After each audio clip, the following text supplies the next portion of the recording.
We know there are about 30,000 diseases all known to human beings, and of those, about 3/4 have no treatment whatsoever.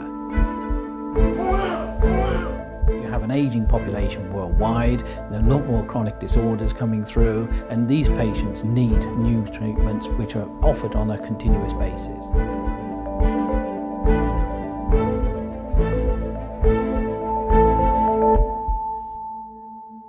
We see a very big change in therapeutics coming up, and we're on the cusp of that change now, where you're getting multiple disciplines in, brand new technologies, much more understanding of the biological science behind it, and the net result of all of that is it should introduce new therapeutic modes into the general public. So there's a revolution going on in medicine that we want personalised healthcare. We want to understand our own bodies, the individual nature of those. And for that we need sensors, but not just on the outside, we need sensors on the inside. And we've not been very good at making those. So nanoscience and nanotechnology is driving towards making new sorts of devices that will really revolutionise medicine. This is the idea of personalised medicine as a whole. How do we actually know how we're working as a human? When you go to a doctor, they always ask you how you're feeling, and part of the reason is they have no machine which can measure how you're feeling. So it's about how do we create technologies that actually can read that out and do something much more profound, actually watch how you're living and then start to warn when maybe something is going wrong.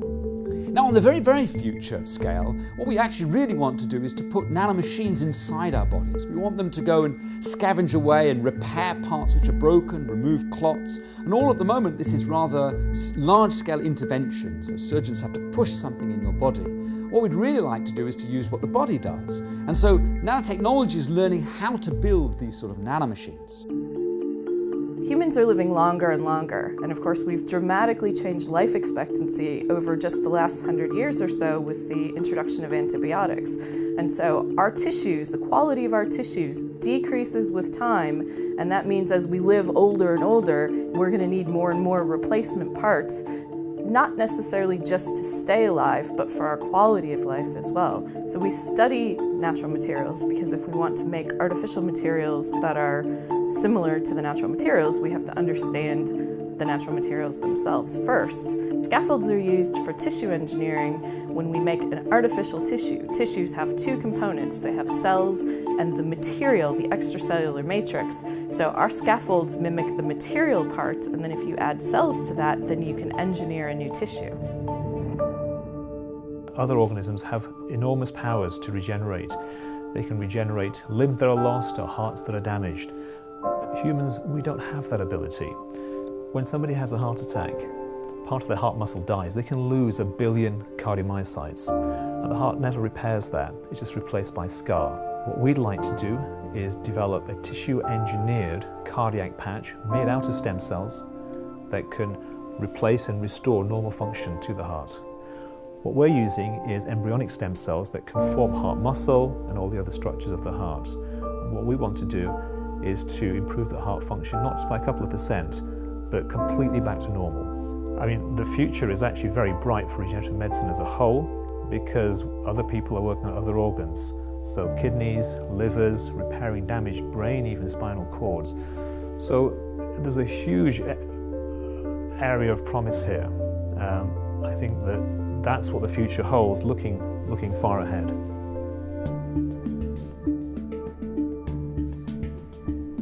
Immunotherapy is really revolutionizing the way in which cancers can be treated. My lab is interested in understanding what makes a really good killer cell. Those are the cells that recognize and destroy both cancer and virally infected cells in your body. So as effective and revolutionary as immunotherapy has been, it doesn't cure all patients.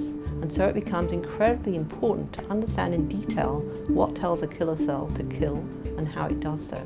So what my research is aimed at is understanding what makes a really good killer and what are the mechanisms that control that killing.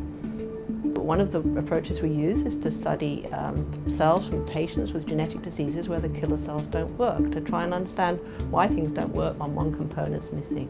Another approach that we use is to look at the genes that need to be expressed to train a cell to be a really good killer.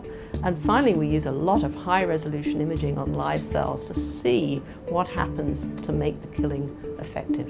What we really need is a big enough bag of tricks to understand in detail the mechanisms that control the killer T cells, so that every time a cancer cell comes up with its new strategy to try and avoid the immune system, that we have a trick up our sleeve to deal with that.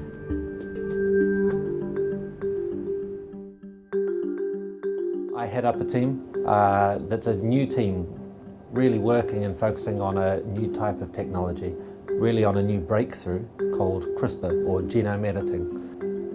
This is a new technology that allows us to essentially rewrite the DNA that's within all of our cells, correcting mistakes in that DNA. So the field has really exploded over the last few years, and we're really able to do more now than we've ever been able to do in the entirety of history.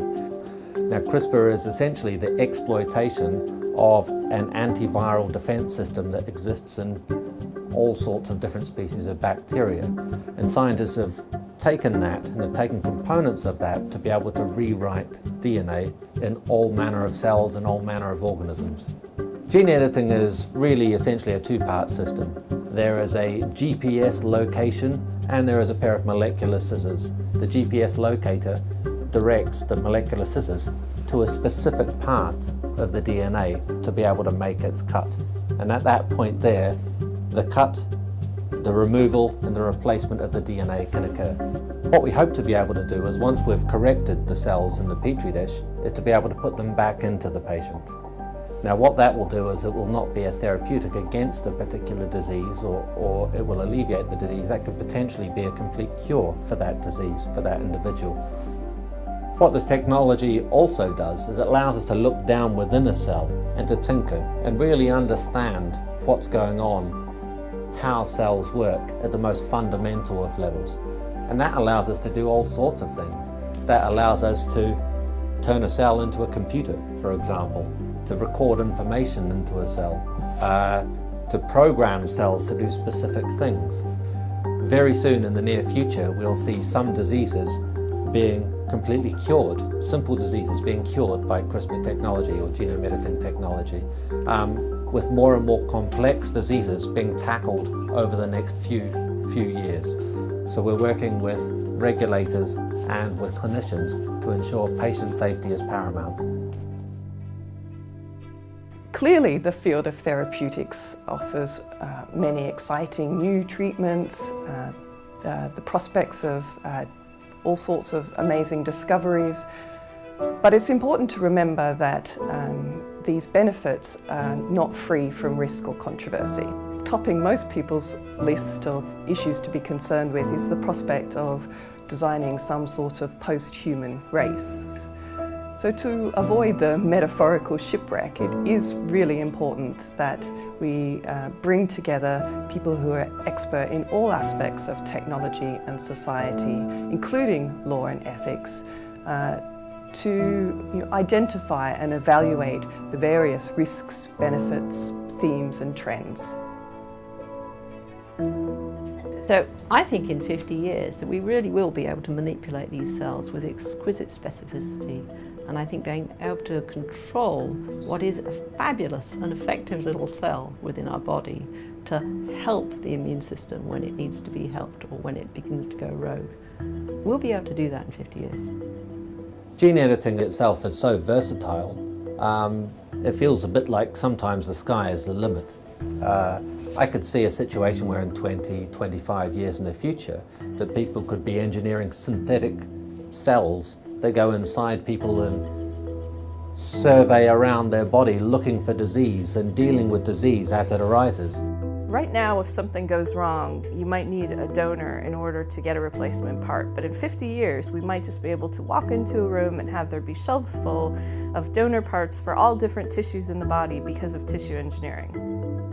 What my vision is that people who have heart attacks, who have damaged hearts, will be able to provide a patch through a cardiac surgeon. As you go for a bypass now, you'd go for a bypass and maybe a heart patch as well. And we'll be able to restore those hearts back to normal, which means that people who currently aren't able to do simple things like walking upstairs or having a normal life can get back to doing just normal things that you and I take for granted and having a normal lifespan as well. In terms of the future, and I mean the longer term future now, I see a very large change in the way that healthcare is delivered. So you have new therapeutic regimes which may be done, for example, in the home environment, and maybe the diagnostics will be done there, and even eventually the treatments done in the home, and very much angled against the individual. So it's personalised in the home environment. Or if it's a more serious disorder, a longer term disorder, then maybe that will be conducted in a hospital environment. But because of the therapeutics can be delivered by the patient with the patient's own materials, it's probably going to change the way hospitals are established, the way the companies interact, because they'll have a product which actually comes to the patient side or the bedside, and very different geometry from the way it's done right now. And if you can get to that stage, you can of course save masses of money in the final healthcare treatment regime. I think the most exciting thing from my point of view is the fact that you're bringing into therapeutics and treatments of patients a whole range of technologies. It's called convergence in the technical jargon, but you're bringing them all together to create a totally new treatment regime. And that's right the way from how you handle the patient to actually delivering the final therapeutic product. And that's the exciting thing, I think.